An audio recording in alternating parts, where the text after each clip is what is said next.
అందుకే ఈ విషయం నీకు చెప్పలేదు. కాబట్టి నీకు జరిగిందంతా మంచికే.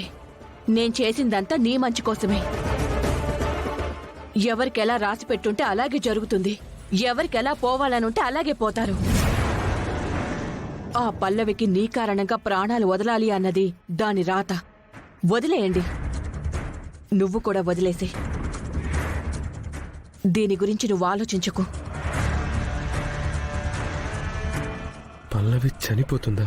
పాపం కదా. నా జాతకంలో అంత దోషం ఉందా? అది పల్లవిని బలి తీసుకునే అంత దోషమా? ఛా, అసలు ఈ పెళ్లి జరగకుండా ఉండుంటే బాగుండేది.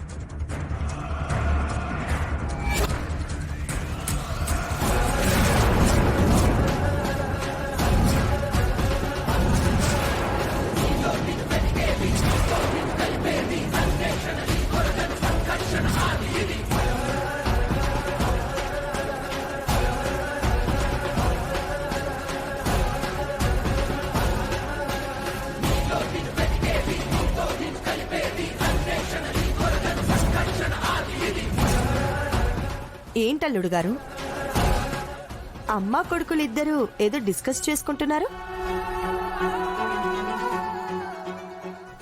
నా కూతురు గురించా? అవును గుండమ్మా.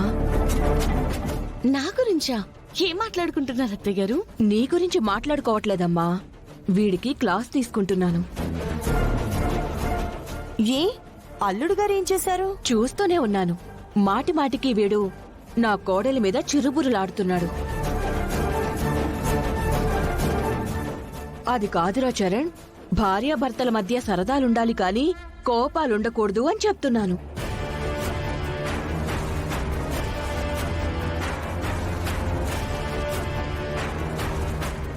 ఎరా, భార్యతో ఎలా ఉండాలో అర్థమైంది కదా.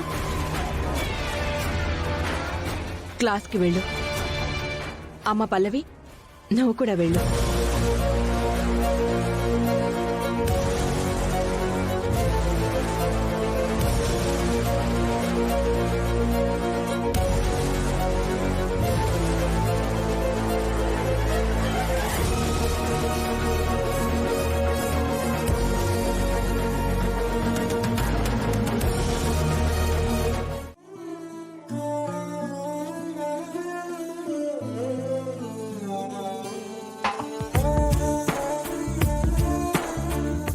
దానికి చావొచ్చింది నీ జాతక ప్రభావం వల్ల. కాబట్టి నీ జాతక ప్రభావం వల్ల మొదటి భార్య చనిపోతుంది. అది నీ యోగం.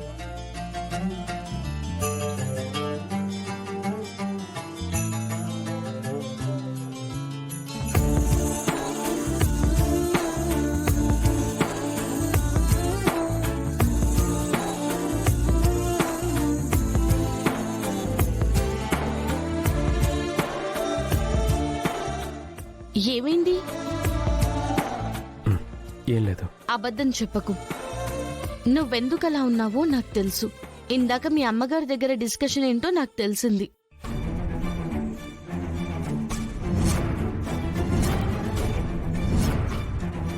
అంటే నువ్వు విన్నావా?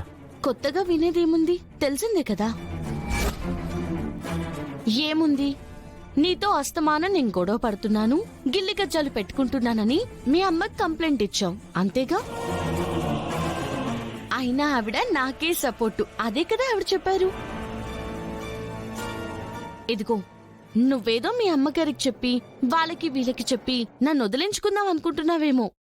ఏం జరిగినా సరే నేనైతే నిన్ను వదిలిపెట్టను, తెలుసా? వదిలేస్తుంటే మొదలవుతుంది ఈ కథ, వద్దంటుంటే ముందుంటుందే కదా, చెరిపేస్తుంటే తిరిగొస్తుంది నీ కథ, పరిగెడుతుంటే ఎదురొస్తుందే కదా.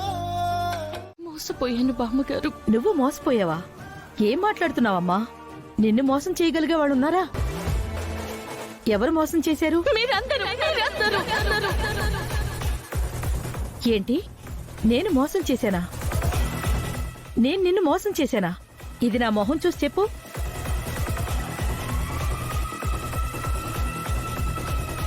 అసలేమైందో చెప్పమ్మా. మీ కోడలు గారు మీ మనవడితో నా పెళ్లి జరగాలని ఇంత పట్టు పట్టడానికి కారణం ఏదో అయి ఉంటుందని మా అమ్మ 1కి 10 సార్లు డౌట్ పడుతూనే ఉంది.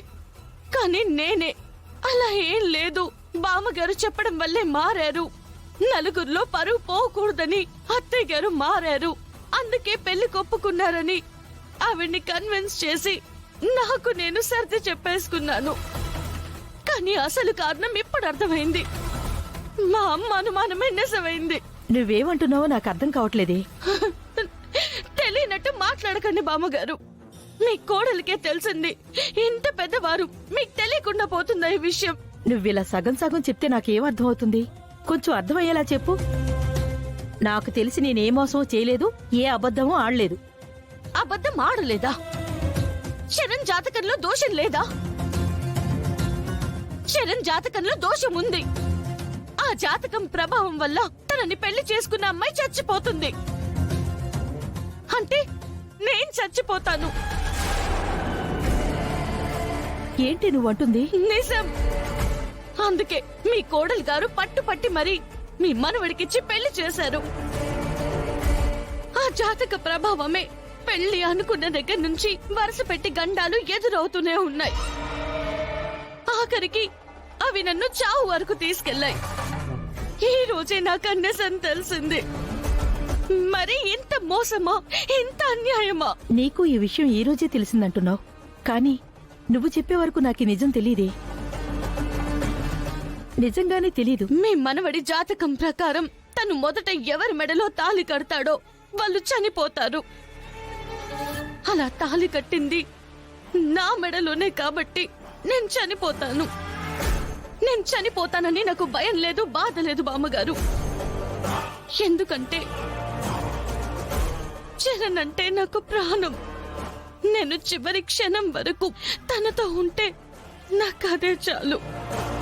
కానీ దానికంటే నేను మోసపోయానన్న బాధే నాకెక్కువైంది బామ్మగారు. ఇక నుంచి వీళ్ళంతా నా వాళ్ళు అనుకున్న వాళ్ళే.